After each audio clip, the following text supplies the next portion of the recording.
Quite the laugher in Lubbock this weekend as Oklahoma State gets the 66-6 win over Texas Tech. It wasn't even that close, sadly, as the Orange dominates in the Texas Panhandle. Welcome to Week 11 of The Quest, sponsored by Call Okie. I'm your host, Damon Fontenot. I'll be guiding you on our journey toward the week's top plays, as voted on by you, the viewers. Of course, with the Sooners on a bye this week, there was only one game in which to find our top 4 plays. Luckily, there was no shortage of dynamic play by the Cowboys in Lubbock on Saturday.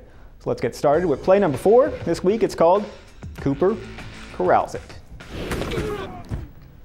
The rout was well underway in the gusty Texas Panhandle when Cooper Bassett just added insult to injury. The junior defensive lineman dropped into coverage and was rewarded with a Seth Doege pass right at him. Former tight end managed to tip the ball to himself and rumbled 1 yard before being taken down. The Red Raiders' 38-yard line, only 2 seconds remaining in the first quarter. Cowboys would score just 3 plays later, take a 28-0 lead on their way to the 60-point win. Bassett became the 10th different Cowboy to record an interception this season for Oklahoma State. And I always joke around in practice about me getting an interception, but it's never happening today. He threw it, and luckily I was there and tipped it and fell back to me. I got the pick, so that was an awesome feeling. Definitely wasn't expecting it, but definitely glad it happened. Oklahoma State scored over and over and over again on Saturday. The most unique manner of scoring comes in at number 3 on our countdown with a play we call Kick 6. Would you believe it was only about 30 seconds after that previous Cooper's interception that the Cowboys increased their lead from 21 to 35 points? That's right, OSU scored its second touchdown in 4 seconds.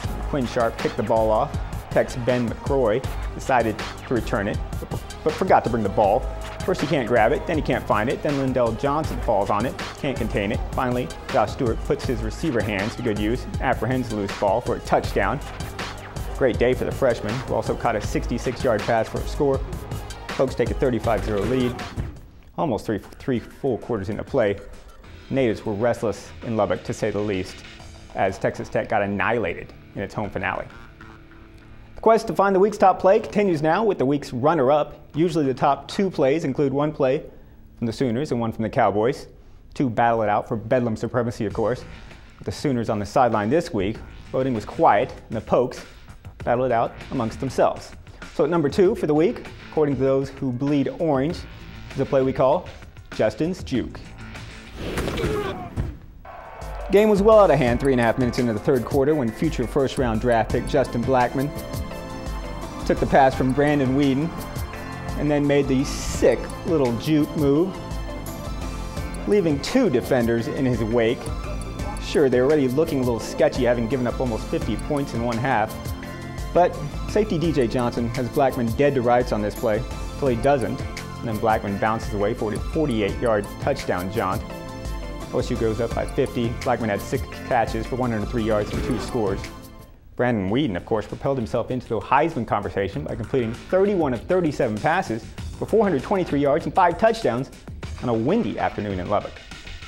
So that's going to bring us to the end of our quest and the number 1 play of the week. You dig around enough, around here, and you're bound to find a little piece of treasure. Or if you dig around enough around your house, you're bound to find trouble. So remember to call 811 before you get started. Our dig of the week is a play we called Finding Isaiah. Sandwiched in between our number 4 play, Cooper Corrals It, and our number 3 play, Kick 6, was this little beauty. Came only 23 seconds into the 2nd quarter. Brandon Weeden pump fakes and then tosses the pass into the front corner of the end zone, where Isaiah Anderson shows some great hands by pulling in the pass before careening into a cameraman or 2, making a bumpy landing. Key is that he holds on the ball, even if the replay shows you just how far back on the ball Isaiah made the catch. He says it was one of his better catches. Yeah, I really didn't know I caught the back tip of it until I saw one of my teachers show me a picture of it today. But it was a pretty good catch. I mean, I like that. I mean, that's one of the best catches I've had since I've been a receiver. And Isaiah had 6 catches for 63 yards. Not a bad day for the junior. And if you want to find Isaiah on Twitter, his handle is @I'mAFreak82. Here's what he had to say after that great win in Lubbock. Thankful for all the support of our OSU faithful. We appreciate the love. 10-0 feels good. Freak Time, Showtime. Of course, if you want to contact us and send us your questions or concerns, you can find us on Twitter at The Quest, _Quest, and at News OK Sports.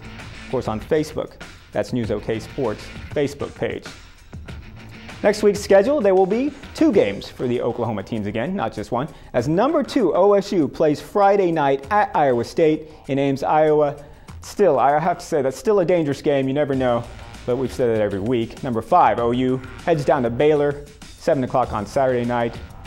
Baylor's got a dynamic offense, but I can't see them hanging with the Sooners in that one. So that'll do it for another edition of The Quest. And remember, vote for your favorite play Monday through Wednesday on our poll on News OK. And check back on Thursday, see how things turned out. We'll see you next week on The Quest.